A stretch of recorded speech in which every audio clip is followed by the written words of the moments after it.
Hey everybody, I'm Ellen here at etrailer.com, and today we've got a 2019 Subaru Forester that we're going to be test fitting with the Thule Apex XT. Now this is going to be the 2-bike version. It's also available in a 4 and 5 bike version that we have available here at etrailer.com as well. Now one of the cool things about this bike rack is that it's going to come with a cable lock and a hitch pin lock. The cable lock is integrated into the top mast, so you just pull that out, bring it up and over your bikes, and then lock it into position there. It's a nice anti-theft deterrent there, or a theft deterrent instead. As far as the way our bike is actually attached to the rack, obviously it's a hanging style rack. We'll have 3 straps per bike. We've got our anti-sway strap going on the down tube. That prevents our bike from swinging forward and backward. And Thule's kind of changed up their straps. If you guys are familiar with Thule, you'll know that their straps used to be sort of a stretchy rubber strap. They've now gone with this cam style with the grooves there to hold it in place. They're made of a flexible plastic on the outside, and then the inside will have it has 2 parallel strips of rubber to protect the finish on our bike. Whenever I get the bike off, I'll actually show you those in a little more detail.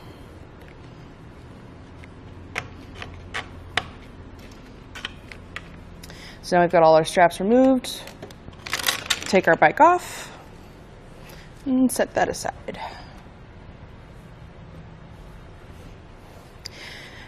Now you can see those strips I was talking about. Again, that just prevents any scratching or abrasions from occurring on our bike.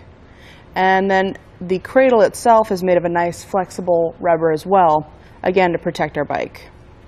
So I'm going to put these back in place. Just bugs me when the straps are hanging out.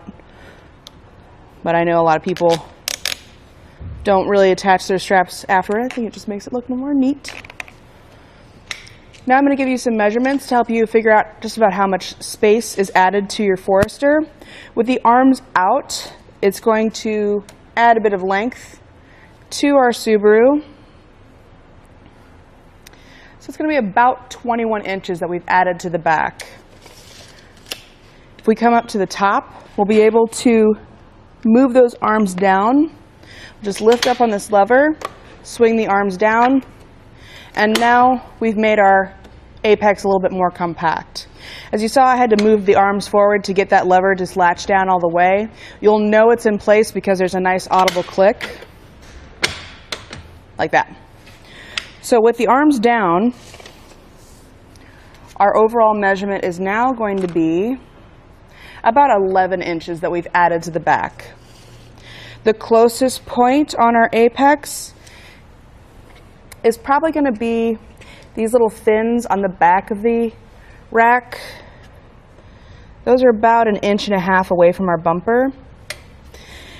The bumper kind of tapers in here, so we shouldn't have to worry about our anti-rattle knob. But while we're down here, I just want to mention that this is our locking portion. You see our lock cord there? That's going to be key to like with our cable lock on the end of the arm. And that, you just tighten that down, and it removes any shake and play in the shank of the Apex, so it's going to give you a really secure bike rack. On the other side, if you come around, there's going to be a little kind of pin claw that goes into our hitch pin hole. That's what actually holds the bike rack in place. Really easy system, no pins to remember. Just keeps everything nice and secure without having any extra parts to keep track of. Now if you need to get into your back hatch, it's going to be the same sort of thing as our top lever. We'll just have it down here. So lift that up. You might have to kind of push the bike rack back, and then it'll drop down, snaps into place. Gives us plenty of room to get into our back hatch, grab any items that we need to, and get back out.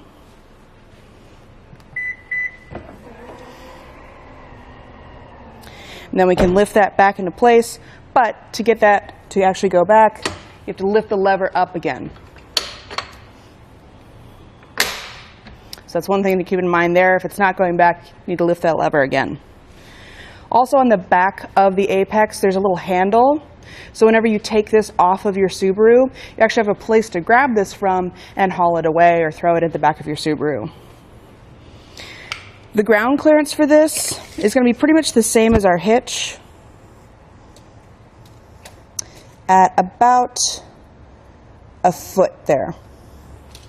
Plenty of height, again with our hanging style, that we won't have to worry about any bottoming out with our Apex.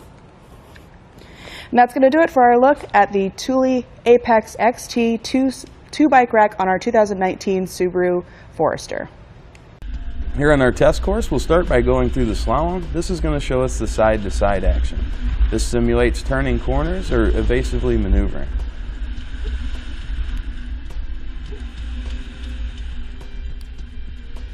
Once we get to the alternating speed bumps, we'll see the twisting action. This will simulate hitting a curb or pothole or driving over uneven pavement.